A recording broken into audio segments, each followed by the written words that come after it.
Meu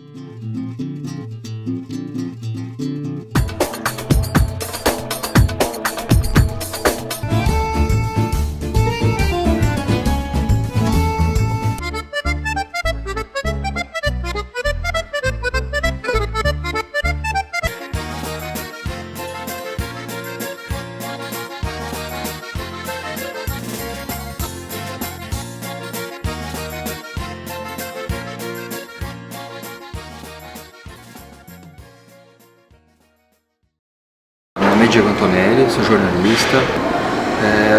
Ao todo já tenho 15 livros, todos eles versam de certa maneira com a história do Paraná.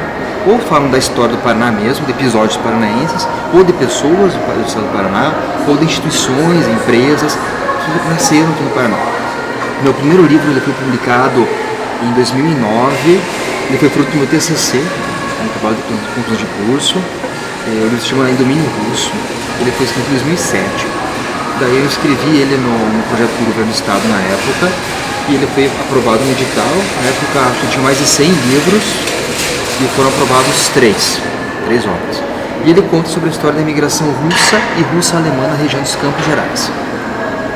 Por que região dos Campos Gerais? Porque eu fiz faculdade em Ponta Grossa, na UEPG, e eu poderia escolher fazer uma monografia ou fazer um produto jornalístico. Eu optei por fazer um produto jornalístico. Eu sempre gostei da história, eu sempre achei muito interessante você estudar a história. Eu costumo falar, era uma coisa que eu brincava muito na minha cabeça, e eu costumo falar nas minhas palestras hoje, ou conversando com pessoas sobre o assunto. A história ela é fundamental para a gente entender o nosso passado, para a gente conhecer o nosso passado, compreender o presente e projetar o futuro.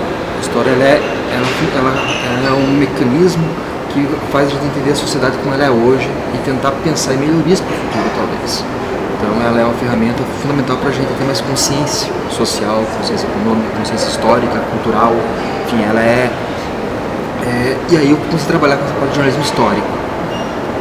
Claro que não foi desde o começo que eu consegui trabalhar com isso, fiz várias matérias e várias editorias, vários assuntos em outros jornais. E quando eu comecei a trabalhar na Gazeta do Povo, a Gazeta do Povo ela tinha uma página chamada História, e eu assumi essa página, eu assumi com o propósito de dar voz ao paranaense, dar voz à história do Paraná. E aí, a partir de muitos estudos, eu comecei a mergulhar em livros, em obras, e fui pesquisando muito a respeito da história do Paraná, e cada semana uma pauta diferente, e eu descobrindo coisas novas também da história do Paraná, e eu acabei conseguindo compilar o material suficiente para, claro, de maneira ampliada e depois editada, para lançar meu segundo livro, que foi Paraná, uma História, que é a história do Paraná em formato de livro-reportagem, que foi lançado em 2016 pelo Arte e Letra. E ali eu comecei, peguei gosto e não parei mais, já são 15 livros publicados, todos começam namorando, flertando com a história do Paraná. E esse recente, que é o 20 Etnias, me conta sobre a sua obra. Ela tem a ver com o Paraná uma História, por isso eu acabei comentando sobre o Paraná uma História, porque quando nas minhas pesquisas, durante o processo de pesquisa para produzir esse livro, eu não conseguia achar um material que reunido sobre todas as etnias, ou a maioria das etnias do nosso estado, que fazem parte do nosso estado. São mais de 30 etnias, né, no Paraná. E esse livro tem um recorte de 20 que participaram da construção da nossa capital, do Curitiba. E eram livros separados, livros às vezes com uma linguagem, livros mais antigos, com uma linguagem muito histórica, muito historiador, para historiador, livro muito acadêmico. E eu, com a linguagem jornalística, procurei tentar humanizar o relato. Acho que esse é o termo. Procurei humanizar o relato. Todo capítulo, são 20 capítulos, tem personagens, tem pessoas, tem histórias de vida. Então o leitor vai poder ter uma empatia pelaquela história, poder se colocar no lugar, ter o princípio da alteridade, se colocar no lugar daquele personagem que foi entrevistado para o livro. E ele nasceu primeiro como uma série de reportagens que produzi para a revista Ideias, que era editada pela Travessa Editores, por Fábio Campana, falecido.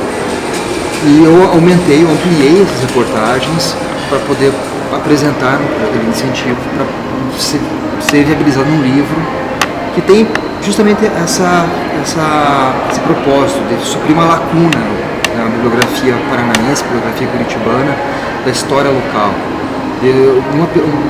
Interessado no assunto, conseguindo numa mesma obra conhecer como se deu o processo migratório de 20 etnias do nosso estado, as 20 principais etnias que compõem o nosso estado, que compõem Curitiba. E tem alguma história interessante que você queira contar pra gente? Tem várias histórias interessantes. Eu vou citar duas. Vou citar uma dos povos afros, que é um processo que foi fruto de uma pesquisa que fiz no Museu da Justiça, do Tribunal da Justiça do Paraná, que é a história de um escravo que veio para cá numa época em que a escravidão já era proibida, o processo da escravidão já era proibido, e ele teve que lutar na justiça para conseguir angariar sua liberdade. Foram anos de processo, tramitando o processo para conseguir ter sua liberdade. Ele deixou para trás a família, irmãos, mãe, pai, nunca mais viu a família. Veio para cá sozinho, sofreu muito, assim, apanhou, foi escravizado aqui em Curitiba, na região de Castro também, Paranaguá, e é uma história muito simbólica de como que as leis brasileiras são frágeis desde sempre. Então isso mostra, o relato dele sempre me impactou muito, assim, quando eu fui lendo o processo, do quanto que ele sofreu para conseguir ter a sua liberdade. E conseguiu porque um advogado, na época, fez serviço de graça para ele. Então, assim, foi um processo que eu li, demorei um tempo para ler, porque é manuscrito, um trabalho que eu tive que pedir ajuda para historiadores, inclusive, para ler também, para decifrar alguns tempos. E é algo que me impactou bastante. E tem um outro caso, que é da imigração árabe, que também me marcou muito. O imigrante árabe, que ele saiu da sua terra natal com 16 anos, com $20 na carteira. E ele chegou em Paranaguá, inicialmente, ficou na casa de um primo, começou a trabalhar como mascate, começou a trabalhar vendendo coisas na rua, trabalhando de porta em porta, tentou a vida em outras cidades do Paraná, não deu certo, chegou em Curitiba, conseguiu montar uma loja, e aí começou a crescer muito, e se tornou, ganhou prêmio depois, mais tarde, como um dos principais comerciantes do Paraná. Então, assim, um cara que saiu sem nada, $20, atravessou o Oceano Atlântico num navio com 16 anos de idade. E é interessante, todos esses processos de imigração, na verdade, eles têm um ponto comum que me chama muita atenção, é a forma de como os pontos em comuns que fazem os imigrantes deixarem seus países para vir tentar a vida em outro lugar. É fome, é miséria, é perseguição, é falta de emprego, falta de renda. Eu sempre faço uma provocação, procuro fazer uma provocação, né? O que faria você deixar sua casa, seus pais, seus parentes, talvez nunca mais vê-los, para tentar a vida em outro país? Tem que ser uma coisa muito forte. Tem que ser uma coisa que está quase deixando você sem condições de viver, de sobreviver naquele lugar. E tentar a vida em outro lugar, com uma cultura diferente, um clima diferente, um idioma diferente, sofrendo xenofobia, não vamos se enganar, esses imigrantes sofreram xenofobia, sofreram preconceito, os imigrantes japoneses sofreram muito preconceito. Eu lembro durante o processo de pesquisa do livro, matérias de jornais falando mal dos japoneses. Então, os povos amarelos. E aí são episódios assim que o livro vai retratando, que mostra um pouco como é multicultural, né, o nosso estado, nossa cidade. O Curitiba é multicultural, mas é multicultural ao preço de muita tristeza assim também, porque esse povo, o imigrante japonês principalmente, teve gente que nunca mais viu seus familiares depois. E não para, né? Porque ainda a gente continua recebendo. É um ciclo virtuoso / vicioso, né? A gente recebe os imigrantes. Então também é outro ponto que eu gosto muito de abordar. Hoje a gente está vendo uma nova leva de imigrantes latino-americanos, uma nova onda de imigração ucraniana devido à guerra da Ucrânia, imigrantes do Oriente Médio, dos povos árabes, dos povos judeus, que estão vindo para cá de novo. Então é uma história que não para.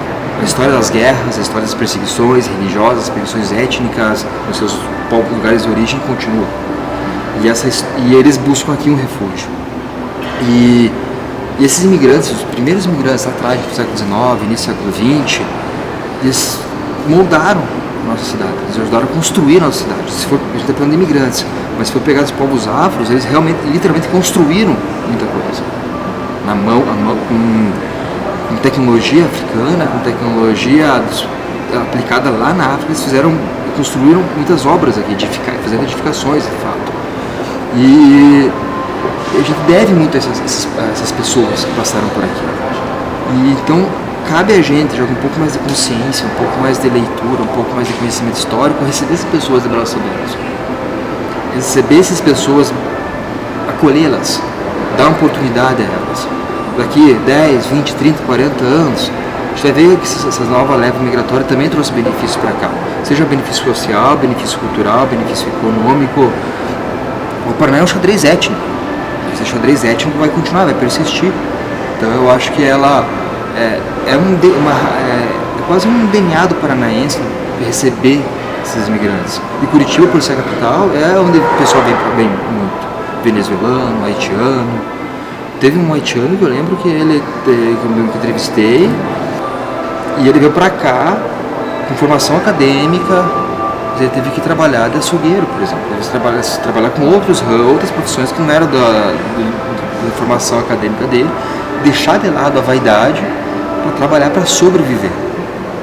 Então, e aí, obviamente, você tenta se colocar no lugar, tentar fazer esse movimento, se colocar no lugar dessa pessoa. Você sair da tua terra natal, vai sair porque alguma coisa muito grave, alguma coisa que te inviabiliza e continuar lá, está te forçando a sair e buscar novos caminhos. Até mesmo porque nós somos frutos imigração. Também dessa imigração. Com certeza, eu sou fruto de imigração italiana com alemã. Decorrência de guerras. Saindo de lá decorrência de guerras, fugindo de perseguição política, tentando uma nova vida aqui.